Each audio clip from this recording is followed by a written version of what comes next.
ইসলামী যুব আন্দোলন বাংলাদেশ ঝালকাঠি জেলা শাখা কর্তৃক আয়োজিত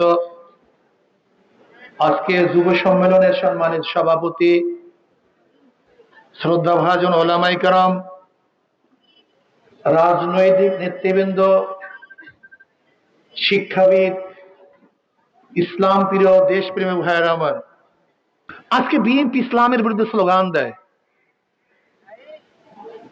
আজকে বিএনপি আলেম ওলামাদের বিরুদ্ধে স্লোগান দেয়, বক্তব্য দেয়। আপনি কি জানেন বিএনপিকে দীর্ঘদিন পর্যন্ত কারা ভোট দিয়েছিল, কারা সাপোর্ট করেছিল? হ্যাঁ, শোনেন, আজকে বিএনপি স্টেজের মধ্যে যে নৃত্য চলছে, যে পতিতাদের ড্যান্স চলছে, এদেশে যারা বিএনপিকে এককালীন ভোট দিত তারা কিন্তু তাদেরকে আর ভোট দিবে না। লিখে রাখেন, এত সহজ না। এদেশের ভোট কোন পন্থী ভোট? একটা হলো ডানপন্থী ভোট আর একটা বামপন্থী ভোট। এদেশের ভোট দুই ভাগে বিভক্ত, একটা হলো ভারতপন্থী ভোট আর একটা হলো ভারতের বিপক্ষে ভোট। ভারতপন্থী এবং বামপন্থী ভোটগুলি সবসময় গ্রহণ করত আওয়ামী লীগ, ডানপন্থী এবং ভারতের বিরোধী ভোটগুলি গ্রহণ করত বিএনপি। এখন যদি বিএনপি ভারতপন্থী হয় আর ডানের বিরুদ্ধে কথা বলে, তা বিএনপির ভোট কই?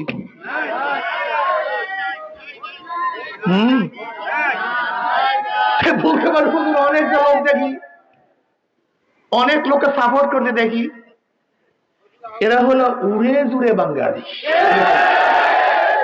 এরা রাজনীতি রং বুঝে না।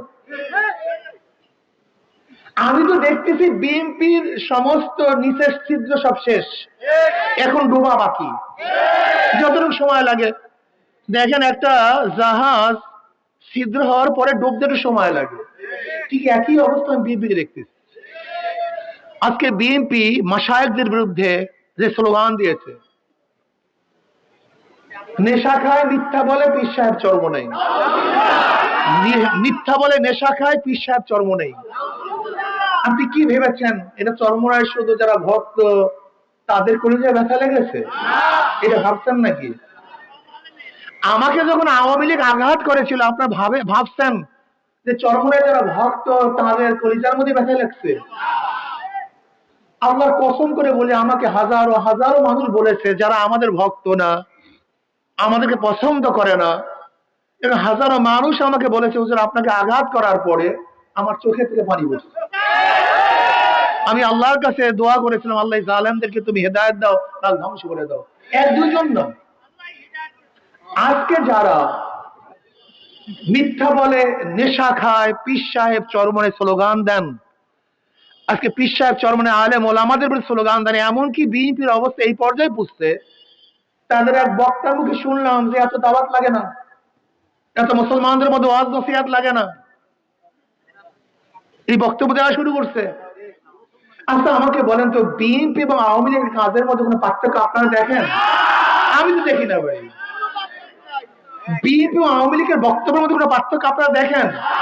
আমি তো দেখি না। আপনারা দেখছেন কি আমি জানি না, ভুল হলে বলতে পারেন আমাকে। আজকে তারা সমালোচনা সহ্যই করতে পারে না, তারা সমালোচনা, অথচ গণতন্ত্রের চিন্তাই হলো বিরোধী দল ব্যতীত কোনো সংসদ হয় না, গণতন্ত্রের সংসদ বিরোধী দল ছাড়া হতেই পারবে না, এটা হবে না। অথচ বিরোধী দলের কাজটা কি?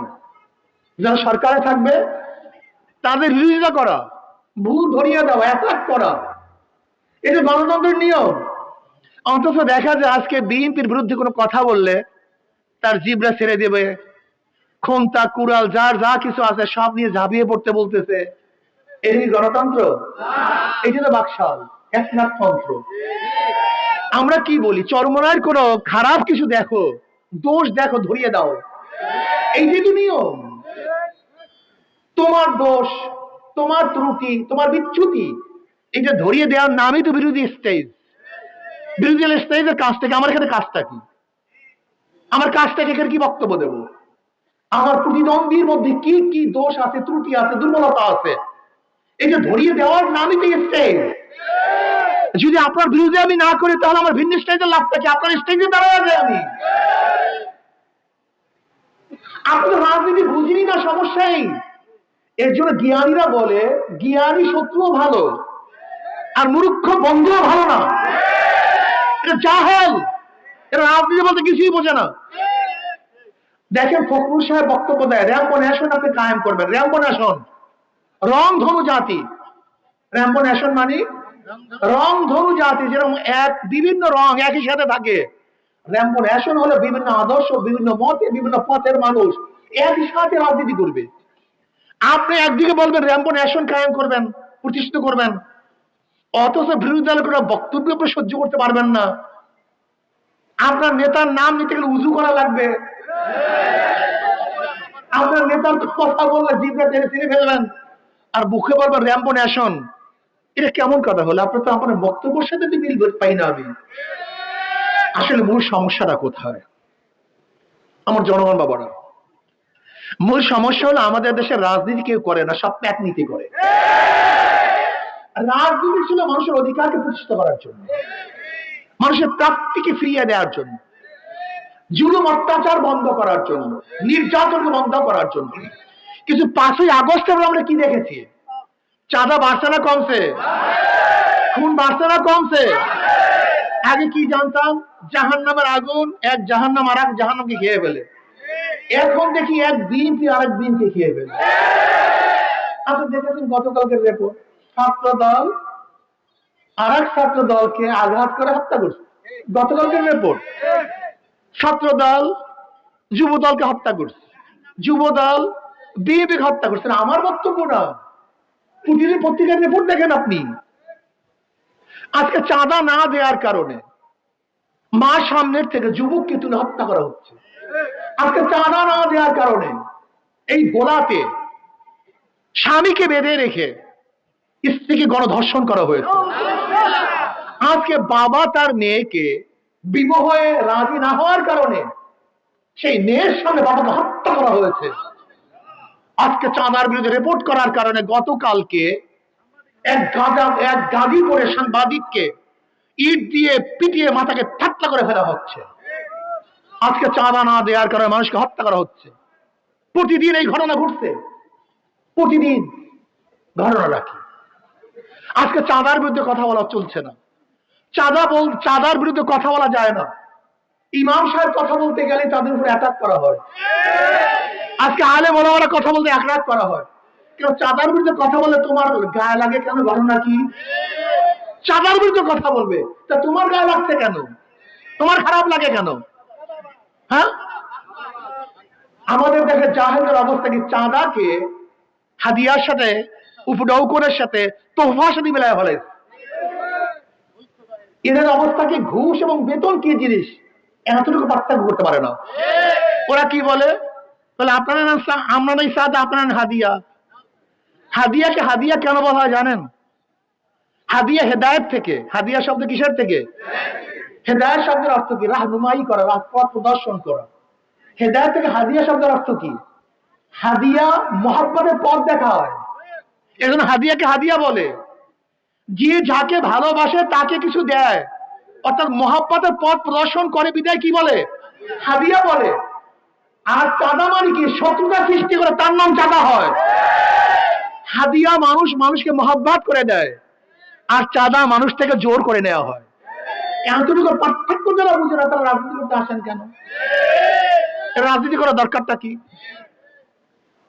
এই চাঁদাবাদদের বিরুদ্ধে একটা আন্দোলন করতে হবে, সংগ্রাম করতে হবে। খুনিদের বিরুদ্ধে একটা আন্দোলন সংগ্রাম করতে হবে। জালেমের বিরুদ্ধে একটা লড়াই করতে হবে। আমি আগেই বলেছি যে 5ই আগস্ট আমাদের যুদ্ধ শেষ হয়ে যায় নাই, যুদ্ধ শুরু হয়েছে, এখনো যুদ্ধ শেষ হয় নাই। আর একটা যুদ্ধ করতে হবে, আর আন্দোলন করতে হবে, সংগ্রাম করতে হবে। যে আন্দোলনের মাধ্যমে বাংলাদেশ থেকে গোটা চাঁদাবাদকে চিরতরে উৎখাত করতে হবে ইনশাআল্লাহ। খুনিদেরকে চিরতরে উৎখাত করতে হবে ইনশাআল্লাহ। যারা মানুষকে অবৈধভাবে খুন করে, যাদের দলের মধ্যে খুনি আছে, চাঁদাবাজ আছে, তাদেরকে কোনো অবস্থাতেই আর ক্ষমতা আসতে দেওয়া হবে না। এই জন্য আমাদের কাজটা কি? আমাদের কাজটা হলো দাওয়াত, চেষ্টা, সাধনা করতে হবে। প্রত্যেকটা মানুষের কাছে যেতে হবে, প্রত্যেকটা মানুষের দ্বারে দ্বারে যেতে হবে। এখনো ক্ষমতা আসে নাই, তাতে যে অবস্থা, ক্ষমতায় যদি আসে তার কি অবস্থা হবে আমরা জানি না। শুধু হাতের পরিবর্তন হয়েছে, চাঁদার পরিবর্তন হয়নি।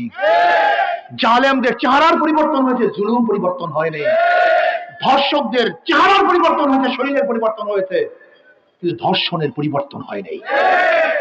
এদের মোকাবেলা করার দরকার আছে কি নাই? জনগণ দরকার আছে কি নাই? এর জন্য আজকে শপথ গ্রহণ করতে হবে, লড়াই চলবে, আরো লড়াই করতে হবে, সংগ্রাম করতে হবে চাঁদাবাদের বিরুদ্ধে, ভারতের বিরুদ্ধে, ইন্ডিয়ার বিরুদ্ধে, জুলুম জালেমের বিরুদ্ধে।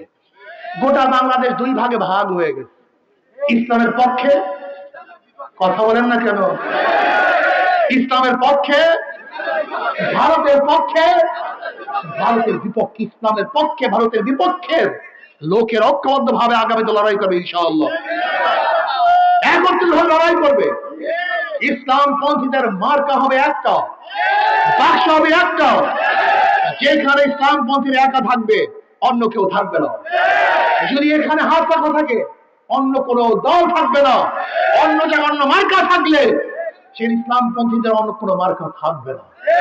আমরা এক সাথ হয়ে